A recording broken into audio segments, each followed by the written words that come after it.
Jill. Ano ginagawa ni Jill? Nagtatrabaho? Nag-aaral? Ano po, nag-aaral po ako ngayon pero po 5 taon na po akong may experience sa teaching. Preschool teacher po ako. Wow, teacher pala si Ma'am Jill. Meron kang karelasyon for how many years? 5 taon na po kami at nagkita po kami mismo dun din po sa dati kong pinag-aaralan, pinagtuturuan na private school, yung dun po sa Capitol Hills Christian School. Dun po kami nagkakilala.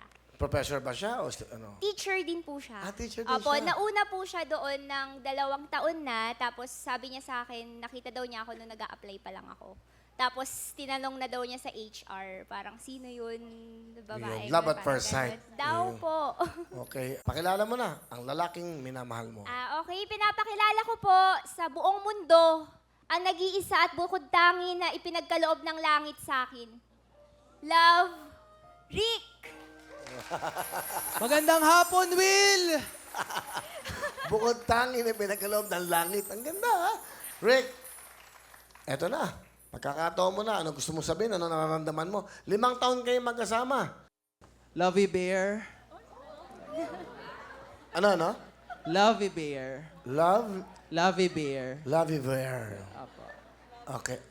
Binigyan kita ng pagkakataon na irespeto yung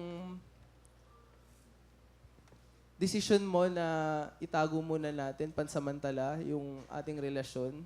Pero ngayon, dahil ito na yung pagkakataon na hinihintay ko, sana naman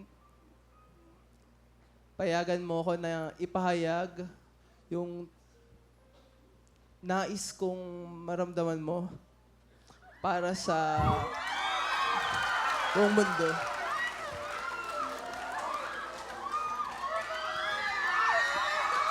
Madalas mong tinatanong sa akin kung gaano kita kamahal. Mahal na mahal kita, higit pa sa mga bituin sa langit. Kung kasing layo ng buwan at pabalik, kasing lawak ng tubig sa karagatan. Mahal, pwede ka bang maging ina ng aking mga anak? Sasama sa kalokohan ko sa habang buhay. Hindi ako iiwan magpakailanman.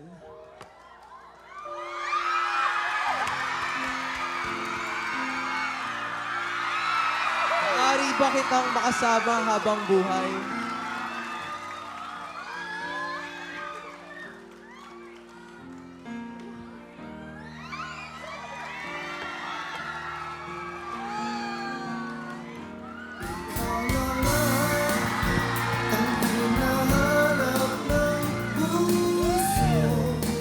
Salamat, Will. Halika. Ibig mo sabihin, nag-propose ka dito sa Wawawin? Oh, Will. Matagal ko nang pinaplano to.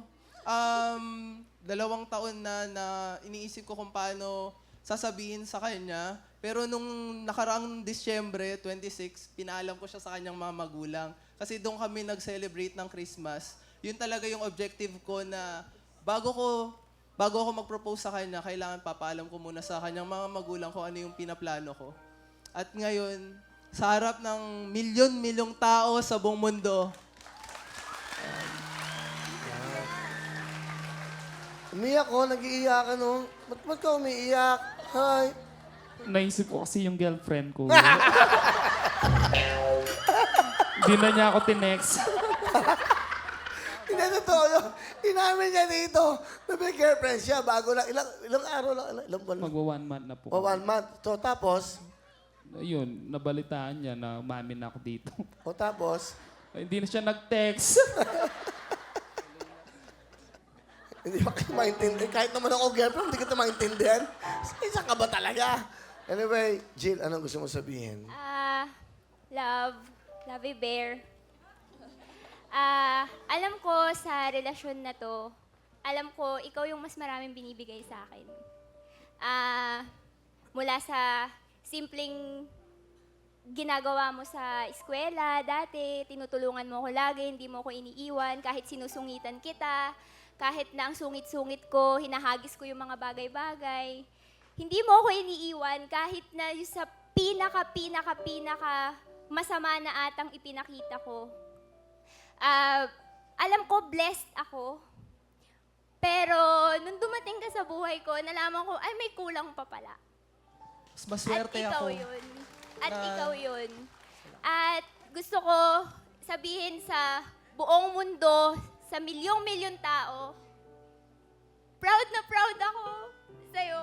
Proud na proud ako na ikaw, yung makakasama ko habang buhay, hindi na ako makapag-antay na wala nang goodbye, wala nang see you tomorrow. Good night na lang. I love you. Ikaw na nga. Oh, di ba? Ikaw na nga. Ikaw na nga. Galing ha. Ang ganda na sinabi niya. Good night na lang. Galing ha. Di ba? Thank you very much. Palapakan niyo po si Jill at siyempre si. Tama na, hindi ko ba kayo nabibigyan ng mga pera? Sorry, nadadala kasi yun. Meron kayong 10,000? Meron din kayong 10,000? Na. Maraming salamat po. Ito naman, please welcome ang tambalang jury. 5 years old si Jill at si Rick.